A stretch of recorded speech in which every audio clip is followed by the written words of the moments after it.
नमस्कार बंधुरा आमी संचिता आमार चैनेले आपनादेर सकलके स्वागत। आज आमी सम्पूर्ण निरामिष एकटी भेंडिर रेसिपि आपनादेर संगे शेयर करछि।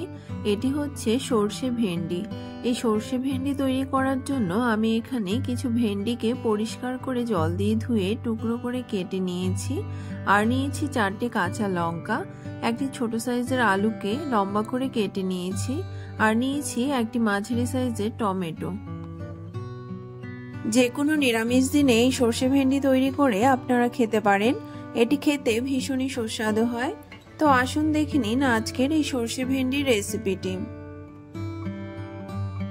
প্রথমে একটি মিক্সিং জারে নিয়ে নিয়েছি 3 চামচ সরষে,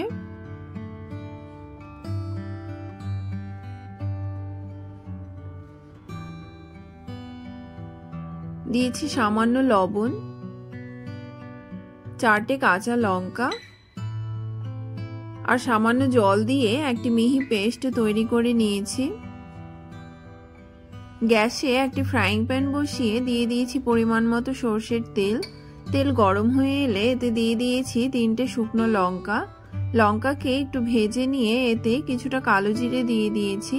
এবার কালো জিরে আর শুকনো লঙ্কাকে আবারও একটু ভেজে নিয়ে ধুয়ে রাখা ভেন্ডি, আলু আর টমেটোগুলোকে এই তেলের উপরে ছেড়ে দিয়েছি। এবার সবকিছুকে একটু মিশিয়ে নিচ্ছি।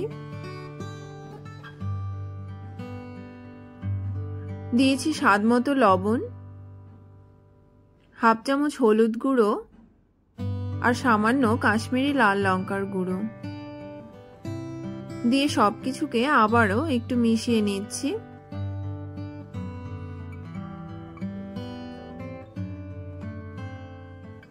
গ্যাসের ফ্লেমকে বাড়িয়ে দিয়ে 2 থেকে 3 মিনিট এই ভেন্ডিগুলোকে একটু ভেজে নিতে হবে। 2-3 মিনিট পর ঢাকা দিয়ে 5 মিনিটের জন্য হতে দিতে হবে। 5 মিনিট পর ঢাকা তুলে আবারও সবকিছুকে মিশিয়ে নিচ্ছি। এখানে সবজিগুলো সুন্দরভাবে সেদ্ধ হয়ে গেছে। এবার বেটে রাখা সরষে আর কাঁচা লঙ্কার পেস্ট এই ভেন্ডিগুলোতে দিয়ে দেব। দিয়ে সবকিছুকে আবারও সুন্দরভাবে মিশিয়ে নেব।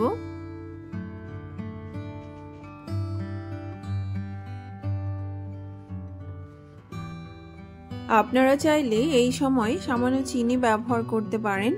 আমি এখানে চিনি ব্যবহার করছি না, যেহেতু এই রেসিপিটি ঝালঝাল খেতে ভালো লাগে তাই আমি চিনি ব্যবহার করছি না।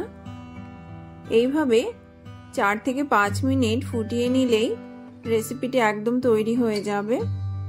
আমার সরষে ভেন্ডি এখানে একদম তৈরি হয়ে গেছে।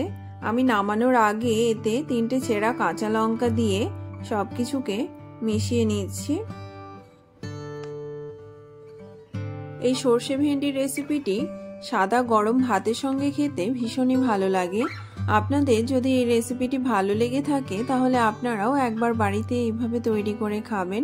আমার চ্যানেলটি যদি আপনাদের ভালো লেগে থাকে তাহলে আমার চ্যানেলটিকে সাবস্ক্রাইব, লাইক, কমেন্ট এবং শেয়ার করতে ভুলবেন না যেন। দেখা হবে আবারও কোনো নতুন রেসিপির সঙ্গে। ভালো থাকবেন, সুস্থ থাকবেন। ধন্যবাদ।